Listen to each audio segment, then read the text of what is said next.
El aire en el despacho de mi padre olía a tiempo estancado, a polvo de libros, a la madera reseca del escritorio que había pertenecido a mi abuelo, y a ese aroma agridulce y penetrante de los naranjos que se colaba por la ventana entreabierta, un perfume que había sido la banda sonora de mi infancia. Estaba en casa, en la finca familiar a las afueras de un pueblo blanco y dormido de la Comunidad Valenciana, un lugar del que había escapado hacía más de una década en busca de un futuro que no oliera a tierra y a tradición. Me llamo Mateo. Soy arquitecto. Mi mundo es de líneas rectas, de planos, de cimientos de hormigón y estructuras de acero que se alzan hacia el cielo de Valencia, un mundo predecible y calculado. Pero una vez al mes, volvía. Volvía para asegurarme de que los cimientos de mi propia familia no se derrumbaran. Mi padre, Ricardo, un hombre forjado por el sol y la terquedad, me había pedido ayuda con unos papeles. El banco vuelve a pedirnos la actualización de la titularidad de la finca. Había gruñido, como si el banco fuera una plaga de langostas y no la entidad a la que yo transfería puntualmente el dinero para la hipoteca del nuevo tractor. Como siempre, ni él ni mi madre, Carmen, se aclaraban con la burocracia. Me senté en la silla de cuero agrietado, el mismo lugar donde mi padre me había enseñado a sumar y restar con naranjas. Sobre la mesa, una pila de carpetas descoloridas. Busca el testamento del abuelo y las escrituras originales, me indicó Ricardo antes de salir a gritarle a algún jornalero. No buscaba nada, no espiaba. Pero allí estaba, en una carpeta de cartón azul con la palabra testamento, escrita con la caligrafía temblorosa de mi madre. Y debajo, otra más moderna, con una etiqueta impresa. Última voluntad y testamento. Ricardo y Carmen. No soy una persona curiosa por naturaleza. Mi profesión me ha enseñado a respetar los límites, las propiedades ajenas. Pero aquella carpeta era un muro que se había levantado en mi propia casa. Yo pagaba la hipoteca de esa casa. Yo pagaba el sistema de riego por goteo que salvaba las cosechas. Yo pagaba las facturas que se acumulaban como hojas secas en el porche. Tenía derecho, me dije, a saber qué se estaba construyendo para el futuro sobre los cimientos que yo ayudaba a sostener. Mis manos, acostumbradas a la precisión del Rotring y la escuadra, temblaron ligeramente al abrir la carpeta. Las palabras legales eran densas, frías, pero el mensaje era de una claridad brutal. Legamos la totalidad de nuestros bienes, presentes y futuros, incluyendo la finca La Naranja Dorada y la vivienda familiar, a nuestro amado hijo, Leonardo. Leonardo, mi hermano pequeño. Leo, el sol de la casa. Seguí leyendo, buscando mi nombre con una desesperación creciente. Lo encontré en una cláusula secundaria, casi una nota a pie de página. A nuestro amado hijo Mateo, le deseamos toda la felicidad y el éxito que ya ha sabido construir por sí mismo, y confiamos en que entenderá que nuestro deber es proteger al que se ha quedado a nuestro lado para cuidar de la tierra que nos vio nacer. Una bofetada. No, era peor. Era una palmadita condescendiente en la espalda. Gracias por los servicios prestados. Ya puedes marcharte. El aire se volvió denso, irrespirable. El perfume de los naranjos ahora me resultaba nauseabundo. El olor de la traición. Todo. Le dejaban todo a Leo. A Leo, que a sus 28 años consideraba un gran esfuerzo levantarse antes de las 10. A Leo, cuyas únicas contribuciones a la finca eran paseos poéticos entre los árboles y grandes ideas para modernizar el negocio, que nunca pasaban de una conversación en la sobremesa. A Leo, el niño de oro, el que se había quedado no por amor a la tierra, sino por pánico al mundo real. Y yo. Yo era el cajero automático, el proveedor silencioso, el hijo independiente, al que se podía exprimir sin remordimientos porque, total, él ya tiene su vida. Me sentí como un idiota, un completo y absoluto idiota. Todos esos años de sacrificio, de renunciar a vacaciones, de posponer mis propios proyectos para desviar fondos a la finca, de tragarme el orgullo cuando mi padre criticaba mi vida en la ciudad de locos mientras aceptaba mi dinero sin pestañear. Todo para esto, para ser borrado del legado familiar. No sé cuánto tiempo estuve allí sentado, con el documento en las manos, sintiendo cómo la rabia y el dolor se solidificaban en mi pecho como hormigón desecado rápido. ¿Ya lo has encontrado, Mateo? ¿Qué haces que pareces un pasmarote? La voz de mi padre me devolvió a la realidad. Entró en el despacho, secándose el sudor de la frente con el dorso de la mano. No intenté esconder el testamento. Lo levanté, dejando que lo viera. Mis ojos se clavaron en los suyos. Así que esto es, dije, y mi voz sonó extraña, metálica. Todo para Leo.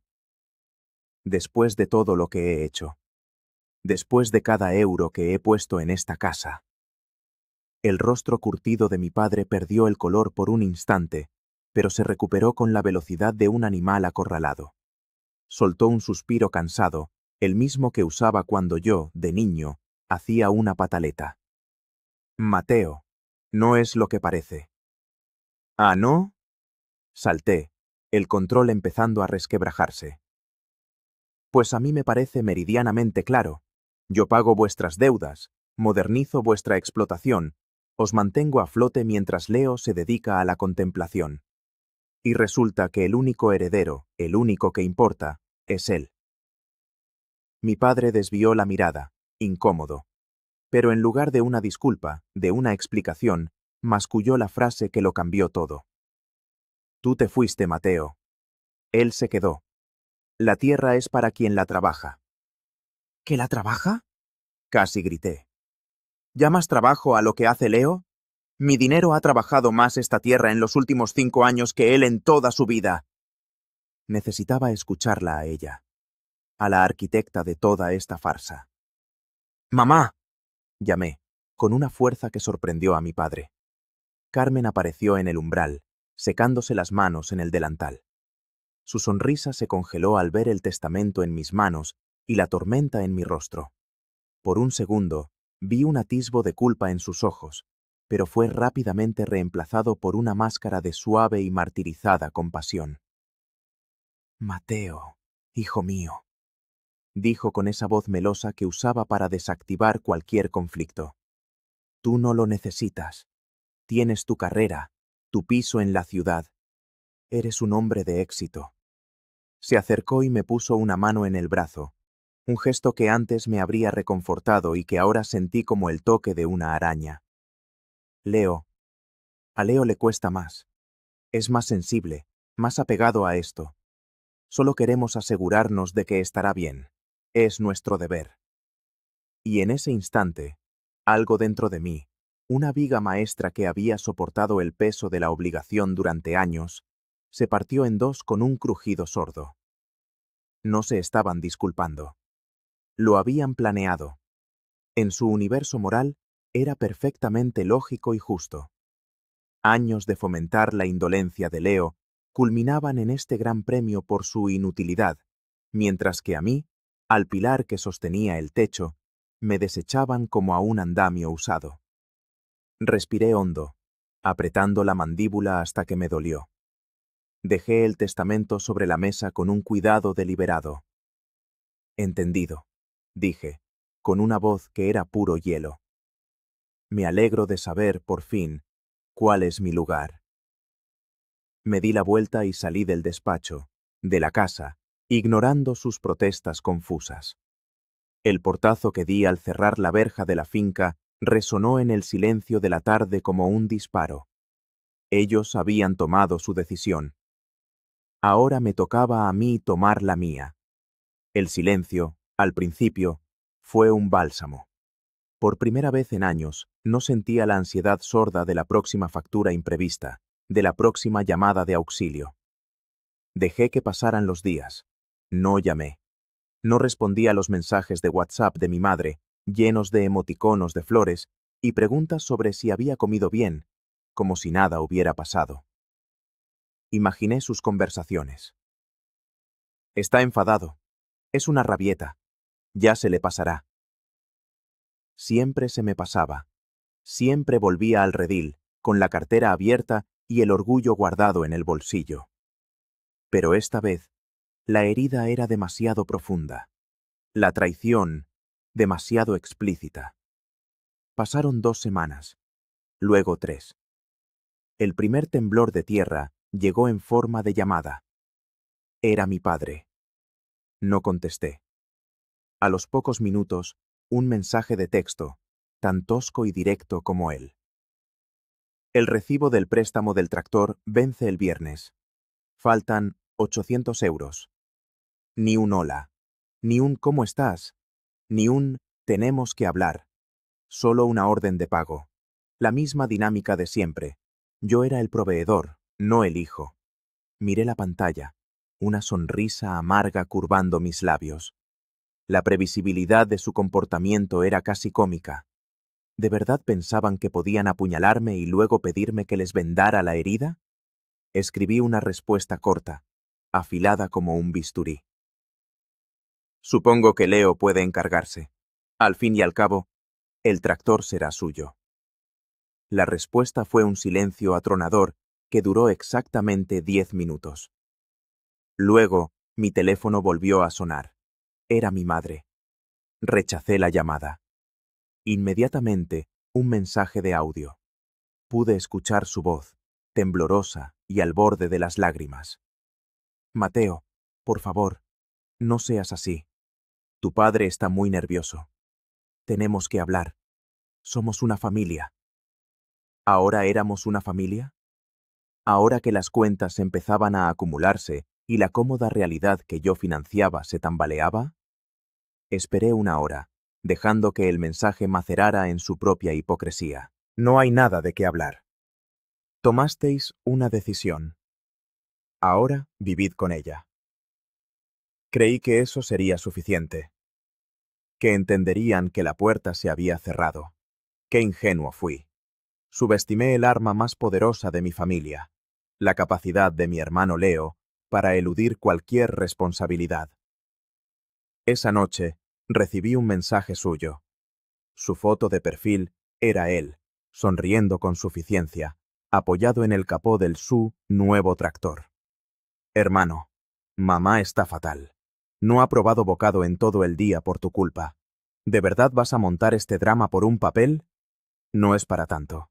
Ayúdales, como siempre. Casi me eché a reír. ¿No es para tanto? Mi hermano, el futuro terrateniente, minimizando el valor de la tierra que iba a heredar. La ironía era tan densa que se podía cortar con un cuchillo. No. Creo que ahora te toca a ti. Después de todo, eres el favorito. El que se queda con todo. Su respuesta fue instantánea, llena de una indignación impostada. Tío, ¿en serio te vas a poner así por el testamento? Madura un poco. Es solo dinero. Ah, el clásico argumento del que nunca ha tenido que ganarlo. El dinero no importa, hasta que tienes que pagarlo tú. Si es solo dinero, no te costará nada encontrarlo para pagar el préstamo, ¿verdad? Silencio. Un silencio digital que gritaba más que cualquier palabra. Unos minutos después, el golpe de gracia de mi madre, esta vez en modo mártir profesional. Mateo, somos tus padres. La familia se cuida. Te hemos dado la vida, una educación. ¿Y ahora nos abandonas por un enfado? Creía que te habíamos criado mejor.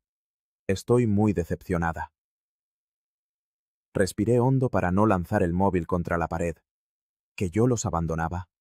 Yo, el que había renunciado a tanto por ellos mientras ellos mimaban y consentían la holgazanería de su primogénito. Ahora que el castillo de naipes se venía abajo, el malo era yo, pero el cebo de la culpa ya no funcionaba. Dejasteis muy claro que no soy parte de vuestros planes de futuro cuando me borrasteis del testamento. Que se ocupe Leo de vosotros ahora. Pude oír el jadeo teatral de mi madre a través de los kilómetros de distancia. El último mensaje de la noche fue de mi padre, y fue la gota que colmó el vaso. No te pedimos la luna, solo que ayudes unos meses más, hasta que nos organicemos. No seas egoísta. ¿Egoísta? La palabra resonó en mi cabeza, encendiendo cada terminación nerviosa. ¿Egoísta yo? El que había sido su red de seguridad, su plan de pensiones no oficial, su tonto útil. El egoísta era yo por querer, por una vez en mi vida, recibir el mismo respeto que se le da a un extraño.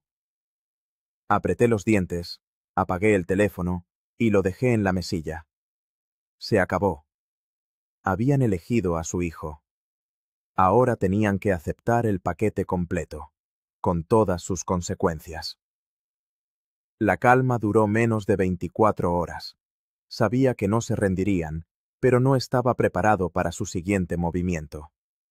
Al día siguiente, el portero de mi edificio me llamó al interfono del estudio.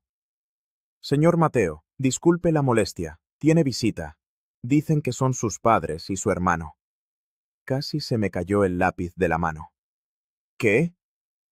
Sí, dijo el portero, con un tono que denotaba que la situación era incómoda.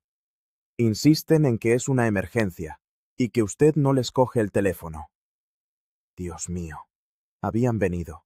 Habían cruzado los 100 kilómetros que separaban el pueblo de la ciudad para presentarse en mi puerta sin avisar. Para arrinconarme. Me froté el puente de la nariz, sintiendo una migraña incipiente. Javier, por favor, dígales que no estoy esperando a nadie y que no puedo atenderles. Hubo una pausa.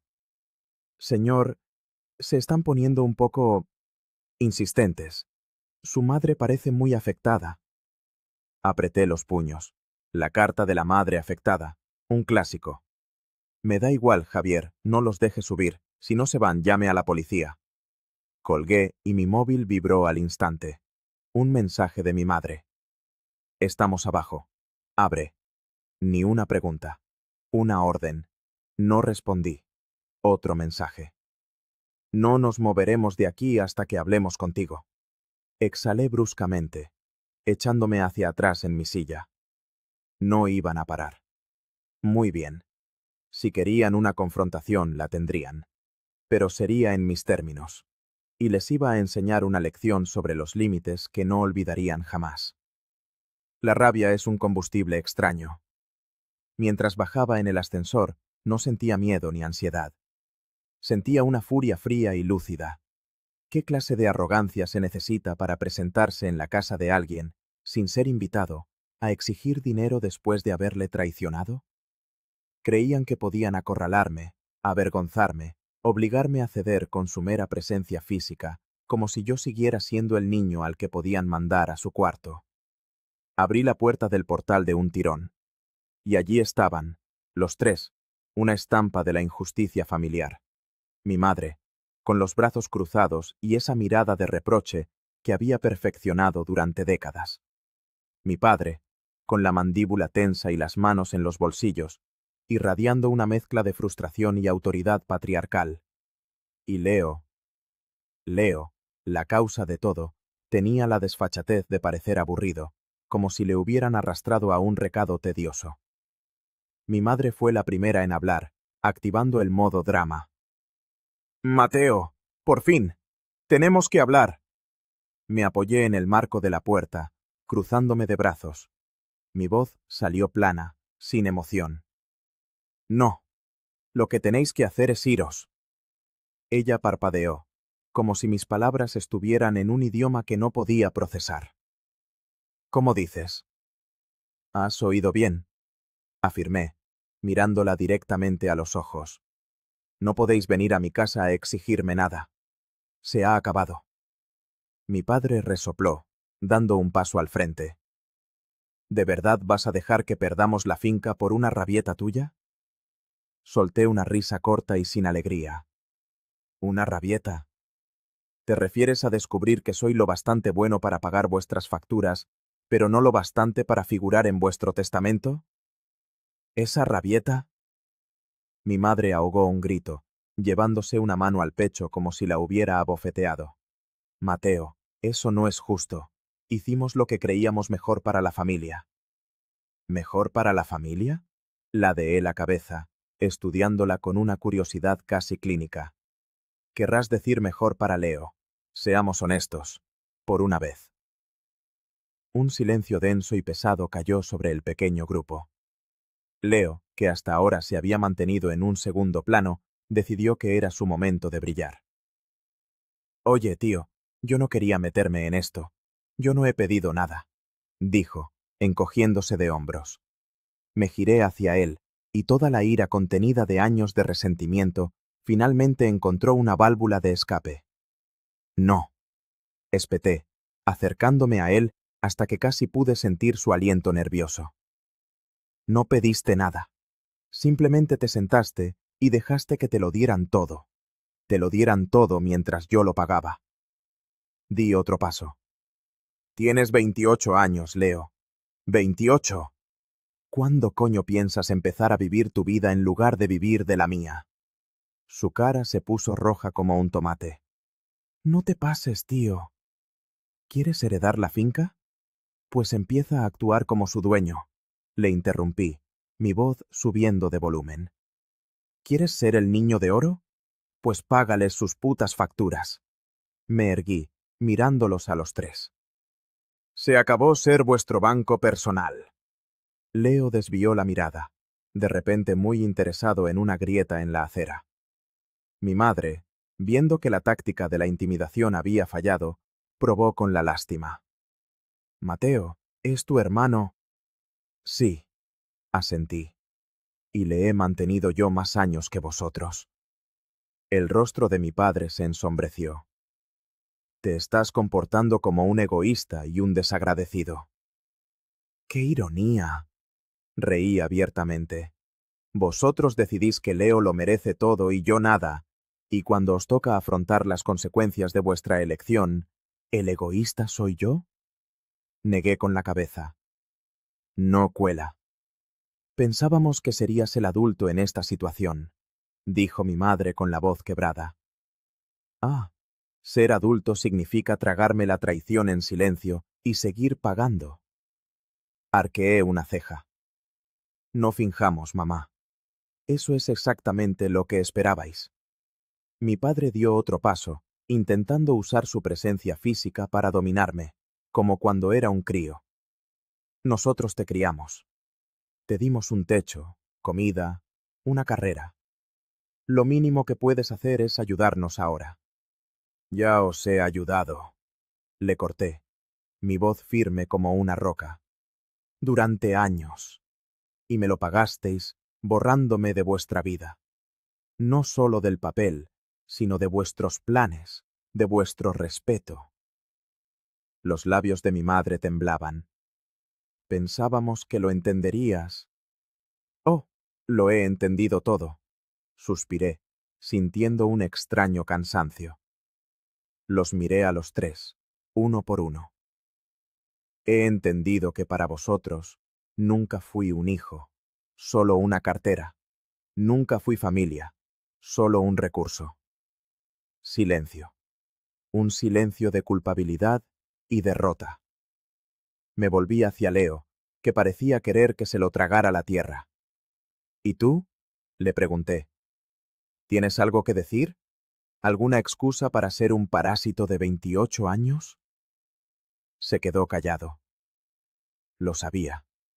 Sabías que ellos siempre te cubrirían, y supongo que, cuando ellos faltaran, contabas con que yo seguiría haciéndolo, ¿verdad? Yo no te pedí nada, susurró finalmente, en un último y patético intento de defensa. Correcto, asentí lentamente. No lo pediste, simplemente lo aceptaste, lo diste por hecho. Mi madre hizo un último intento. Mateo, somos una familia, y la familia se cuida. La miré fijamente durante un largo instante, y luego, con toda la calma del mundo, le hice la pregunta que lo resumía todo. Exacto. Entonces, ¿por qué nunca me cuidasteis a mí? Se quedó helada, sin palabras, sin excusas, sin nada.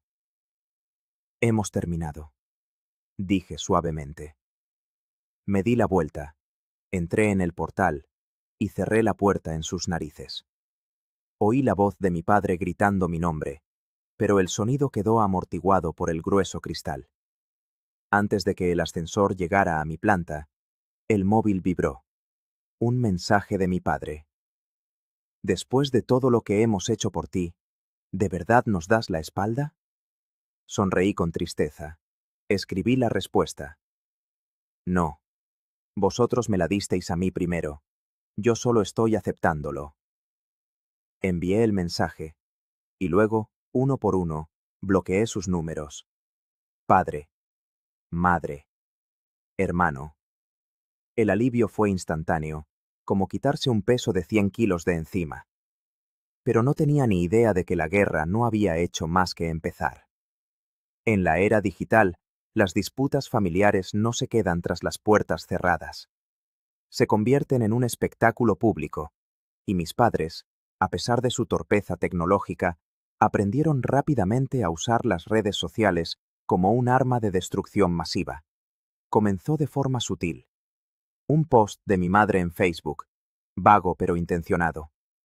Qué tristeza cuando un hijo olvida sus raíces y el sacrificio de sus padres. La verdadera familia siempre está ahí, en las buenas y en las malas. Los comentarios de sus amigas no tardaron en llegar. ¿Qué razón tienes, Carmen? Algunos no saben lo que es la gratitud. Es una pena, con lo que habéis hecho por ellos. Mi padre, normalmente reacio a estas cosas, también aportó su granito de arena. Compartió una de esas imágenes con una frase profunda sobre un fondo de un atardecer. Un padre puede cuidar de 10 hijos, pero a veces 10 hijos no pueden cuidar de un padre. Y en el texto, la puñalada. Tiempos difíciles que nos enseñan quién está realmente a nuestro lado. Espero que algunos recapaciten y valoren lo que tienen antes de que sea tarde. Etiquetó a mi tía y a un par de primos, asegurándose de que el mensaje se extendiera por el círculo familiar. Pero la obra maestra de la manipulación la firmó Leo. Publicó una foto suya, en blanco y negro, mirando al horizonte desde una colina de la finca. El texto era una pieza de victimismo digna de un premio. Hay gente que cree que la familia va de dinero o de propiedades. No entienden nada. La familia es amor, es sacrificio, es quedarse cuando otros se van, es mancharse las manos de tierra, no solo firmar cheques. Haría cualquier cosa por mis padres, por esta tierra que me vio nacer. Ojalá algunos pudieran entender lo que significa ser una familia de verdad, en lugar de estar tan centrados en su propio ego. Amo a mis padres, y siempre les estaré agradecido. Fue la gota que colmó el vaso. La bilis me subió por la garganta. Habían tergiversado la realidad hasta convertirla en una caricatura grotesca en la que yo era el villano. El hijo egoísta y materialista que había abandonado a sus abnegados padres y a su noble y sacrificado hermano. Yo, que había financiado su vida durante una década. Me obligué a calmarme. No iba a entrar en una guerra de comentarios. No iba a rebajarme a su nivel. Pero tampoco iba a permitir que mancharan mi nombre y pisotearan la verdad. Si habían decidido convertir esto en un asunto público, yo iba a poner los puntos sobre las íes. Abrí mi propio perfil de Facebook, uno que usaba poco, principalmente para contactos profesionales y amigos cercanos. Respiré hondo y empecé a escribir. No con rabia, sino con la fría precisión de un arquitecto que presenta un informe de daños estructurales. He permanecido en silencio durante las últimas semanas mientras mi familia ha estado difundiendo una versión de nuestra situación que no solo es falsa, sino profundamente injusta. Me pintan como un hijo desagradecido y egoísta. Es hora de aclarar los hechos. Desde que empecé a trabajar, he sido el principal soporte económico de mi familia. No ha sido una ayuda puntual. Ha sido un compromiso constante durante más de 10 años. He pagado las facturas del hogar, las reparaciones, las deudas y, más recientemente, he financiado la modernización de la finca familiar, desde el préstamo del tractor hasta el sistema de riego, pasando por los salarios de los jornaleros en las malas temporadas. Tengo recibos de todo ello. Lo hice porque creía en la familia, creía en el apoyo mutuo, creía que estaba invirtiendo en nuestro futuro colectivo. Hace unas semanas, descubrí que mis padres habían redactado un testamento en el que legan la totalidad de su patrimonio, incluyendo la casa y la finca que yo he ayudado a mantener, exclusivamente a mi hermano Leo. A mí se me mencionaba para decirme, básicamente, que no necesito nada porque ya tengo mi propia vida. La familia, para mí, no es una calle de un solo sentido. No se puede esperar que una persona dé y dé, para luego ser borrado del mapa cuando se trata de reconocer su contribución. Mi decisión de dejar de financiar a mi familia no es una rabieta ni egoísmo, es un acto de autorrespeto. Es la consecuencia directa de que me hayan tratado como un cajero automático en lugar de como a un hijo. En cuanto a mi hermano Leo, al que ahora pintan como el guardián sacrificado de la tierra, le deseo lo mejor. Tiene 28 años y una finca entera a su disposición. Es hora de que demuestre ese amor por la tierra que tanto pregona y asuma la responsabilidad que conlleva, en lugar de esperar que otros lo hagan por él. Mis padres dicen que la tierra es para quien la trabaja. Estoy de acuerdo. Y en la última década, mi dinero, ganado con mi esfuerzo en la ciudad, ha trabajado esa tierra mucho más que las manos de nadie. A todos los amigos y familiares que han leído su versión. Cada historia tiene dos caras. La mía es la de un hijo que ha dado todo lo que tenía hasta que se dio cuenta de que, para su propia familia, su único valor era el económico. Les deseo lo mejor a mis padres y a mi hermano. De corazón. Pero mi etapa como su red de seguridad ha terminado. No me estoy alejando de mi familia. Me estoy alejando de ser su víctima. Pulsé publicar. Y sentí como si una enorme carga se desprendiera de mis hombros. La verdad, por dolorosa que fuera, era liberadora. La reacción fue explosiva. En cuestión de horas, el post se llenó de me gusta y comentarios. Amigos de la universidad, compañeros de trabajo, incluso un par de primos lejanos que siempre habían visto la dinámica familiar con recelo. Recibí docenas de mensajes privados de apoyo, de gente que me decía que había hecho lo correcto, que sentían mucho por lo que estaba pasando. Por supuesto, la respuesta de mi familia fue furibunda. Leo me envió un mensaje llamándome traidor y mierda por airear los trapos sucios. Mi padre me llamó gritando, diciéndome que había destruido a la familia, que me arrepentiría de haberles dado la espalda. Pero había una diferencia fundamental. Esta vez, sus palabras no me hicieron daño. Rebotaban contra el muro de mi nueva resolución. No me arrepentía, ni por un segundo. Bloqueé sus últimos intentos de contacto. Se acabó. Por primera vez en mi vida adulta, era libre. Libre de su manipulación, de su chantaje emocional, de la carga de sus expectativas. Libre de ser el pilar de una estructura que estaba diseñada para aplastarme. Los meses que siguieron fueron una reconstrucción. Al principio, había un silencio extraño en mi vida, el hueco que antes ocupaba la preocupación por ellos. Lo llené conmigo mismo. Empecé a trabajar en los proyectos personales que había aparcado. Viajé. Salí con amigos sin mirar el reloj ni el saldo de mi cuenta. Redescubrí a la persona que era antes de convertirme en el salvavidas de mi familia. Un día, unos 6 meses después de la ruptura, recibí una llamada de un número desconocido. Era una tía mía, hermana de mi madre, con la que apenas tenía contacto. Su voz era un susurro conspirador.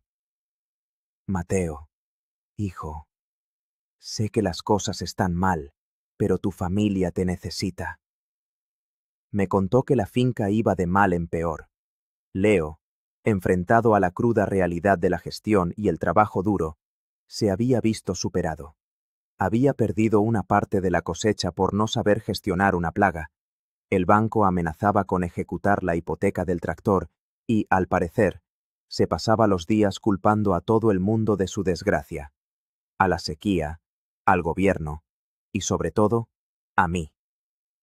Tu padre está destrozado, no levanta cabeza. Tu madre no para de llorar. Tienes que volver, Mateo. Eres el único que puede arreglar esto. Era la prueba final. El viejo Mateo habría sentido una punzada de culpa. Habría pensado en el legado, en el apellido, en el dolor de sus padres. Se habría planteado volver, imponer sus condiciones, pero al final, habría vuelto a salvarlos. Pero el viejo Mateo ya no existía. Tita, le dije, con una voz tranquila y firme que ni yo mismo reconocí. Te agradezco la llamada, pero mi respuesta es no. Pero Mateo, es tu familia. Van a perderlo todo. Ellos tomaron sus decisiones, respondí, y yo he tomado las mías. Mi decisión es vivir mi vida, la que yo construyo, la que yo me pago. Colgué antes de que pudiera seguir insistiendo. Esa misma tarde, compré un billete de avión. Un viaje que llevaba posponiendo 10 años. La última escena de esta historia no transcurre en Valencia ni en la finca de los Naranjos. Transcurre en una pequeña terraza de Lisboa, con vistas a los tejados de la Alfama. Sobre la mesa, un cuaderno de bocetos, un café y mi pasaporte. Estoy dibujando, no edificios, sino las intrincadas formas de un azulejo portugués. El sol de la tarde me da en la cara. Mi teléfono suena, pero no lo miro. No me importa quién sea. Por primera vez en mi vida, los únicos cimientos que me preocupan son los míos. Y son más sólidos que nunca. Soy libre. Y no hay herencia en el mundo que pueda comprar eso.